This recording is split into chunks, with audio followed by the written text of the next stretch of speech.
Okay, so picture this, right? A 6-year-old beauty queen, it's Christmas morning, and then there's a ransom note He took a tip. demanding this weirdly specific amount of money. That captivated the entire And nation then she's found. back in '96 Dude. and continues to fascinate us. In her own basement. That's the JonBenét Ramsey case, at least like how it starts, and we are diving deep on why, even after over 2 decades, it's still one of the biggest mysteries out there. It really is a case for the ages. It is.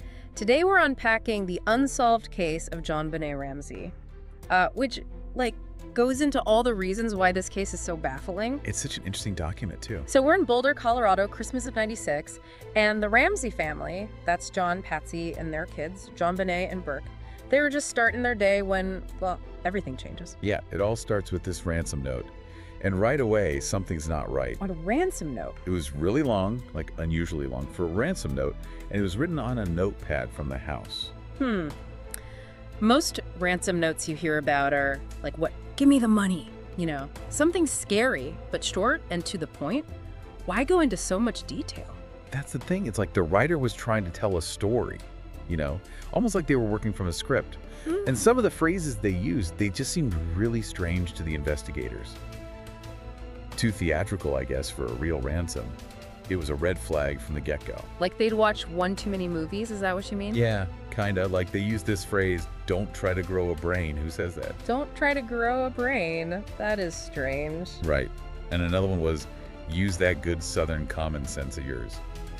It's not how people talk. Even kidnappers. It was just weird. So bizarre. So, they were trying to sound like, what, some made-up Hollywood kidnapper? Trying to throw off the police? It's possible. I mean, we may never know what they were thinking. But as if the note wasn't strange enough, things get really bad when John Ramsey finds his daughter. And she's not hidden somewhere far away. She was in the basement of their own home. Oh my gosh, imagine that. Finding your own child. It's every parent's nightmare. Yeah. And what made it even more disturbing was the scene itself. There was evidence right there that pointed toward violence, that this was no accident. Oh my gosh, so awful. So it was clear from the get-go that this was more than just a kidnapping gone wrong. This was planned. This was brutal. It really was. And to make matters worse, in hindsight, the crime scene wasn't handled as well as it could have been. People coming and going, It's possible evidence was contaminated. Yeah, like the first 48 hours you always hear about on those true crime shows. It's like, that's make or break for the whole case. So you've got this chaotic scene, this ransom note that's, raising some eyebrows. And it makes me think, the family, they had to be the immediate focus, right? Yeah, it's natural for investigators to zero in on the family in these situations. Statistically, it's often someone they know. And the media. Well, they didn't exactly hold back when it came to scrutinizing the Ramseys, especially the parents, Patsy and John. Yeah, talk about pressure. I mean, you're dealing with this unimaginable loss, and on top of it, everyone's looking at you, pointing fingers. Exactly. And it wasn't just the parents either.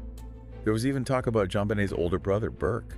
He was only 9 at the time. 9 years old? Oh my gosh. To be at the center of something like that, it just breaks your heart. I can't even imagine. But even with all the suspicion around the family, and despite years of looking into it, they never actually found any solid evidence to connect them to the crime. So if not the family, then who? You said they thought the ransom note was staged. So, did they think it was an intruder? They did look into that, for sure. And that's the thing that gets really confusing. Because you've got this ransom note that feels made up, right? Like someone was putting on a show. But then there's no sign of forced entry. Okay, wait, so someone wrote this long, thought-out ransom note that's straight out of a movie but didn't break in. That doesn't track, does it? That's the million-dollar question. It's one of the things that's kept this case going for so long. Because if it wasn't someone who could just walk in, like a family member, how do they get in and out without leaving a trace? It's like a locked room mystery. Did they ever look at, people who might have targeted JonBenét specifically, like someone who had done something like this before? Oh, yeah. They definitely considered that possibility. I mean, it's terrifying to think about, but with a crime like this, they have to look into anyone who had a history of hurting children. Sadly, no community is completely immune to that.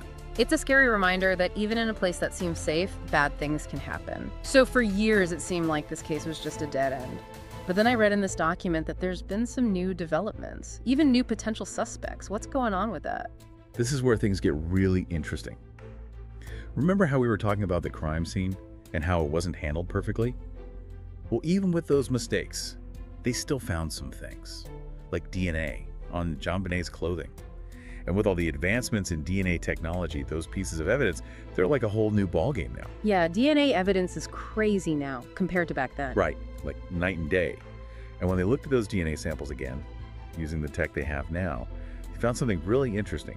2 different sets of DNA that didn't match anyone in their system. Hold on, wait. So they have DNA, but it doesn't match anyone they know of. So what happens then? It's a dead end, but not really. I don't get it. That's the big question.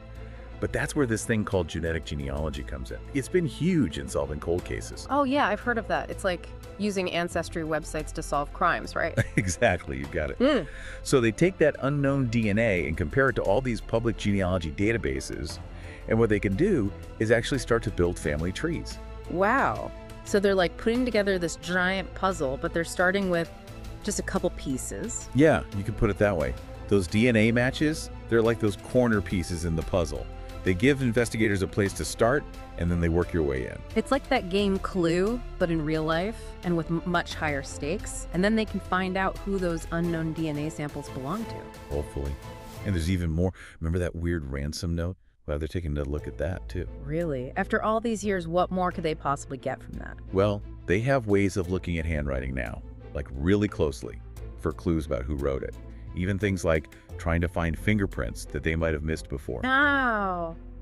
It's amazing how technology changes everything, even in an old case like this. It's true what they say, the truth is in the details, right? Yeah, and it's not just handwriting, right? They can get like DNA from a stamp on an envelope now.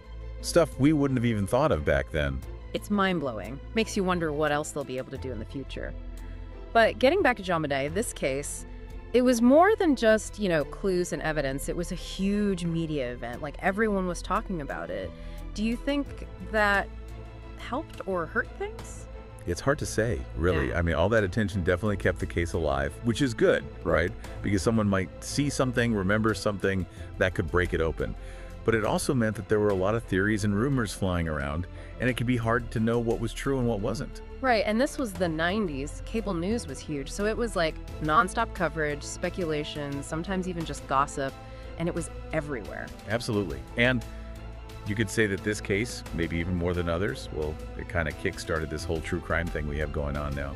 People get so caught up in the details, trying to figure out why someone would do something so horrible. Right, like you almost don't want to look, but you can't look away. And it's not just, being nosy, is it? It's like, how can something this awful happen, especially to a child? And I feel like this case, it also made everyone think about how we see crime, how the news covers these things, and even how we raise our own kids. I think you're right. It wasn't just a tragedy for the Ramseys. It made everyone face some hard truths about keeping our kids safe, about how much power the media has, and all the pressure that families are under, especially when something like this happens. Yeah, it's like everyone had a theory, everyone thought they knew what happened, and it started a lot of conversations about the justice system, how to protect kids, how we deal with grief when the whole world is watching. Tough stuff. It is, and those are still conversations we're having today. So here we are all these years later, and there's still so much we don't know about this case. But with all the new stuff, the DNA, looking at the evidence again, do you think we'll ever find out what really happened to JonBenét? Will this case ever really be closed? That's the big question, isn't it? I mean, it's been such a long time. But I do think that we're closer to the truth than we've ever been. This technology, especially this genetic genealogy, it's like a whole new set of tools that they just didn't have back in '96. It might not be today, might not be tomorrow, but I really believe that one day JonBenét will get justice. Justice for JonBenét. It's a reminder that even when something terrible happens, we can't give up on finding the truth, no matter how long it takes. You got that right. There's always hope. Well said. And for everyone listening, we leave you with this. If you were working on this case, what would you focus on? What detail, no matter how small, do you think could unlock this whole thing? Let us know, because sometimes it's the tiniest thing that makes all the difference. Until next time, thanks for joining us for the Deep Dive.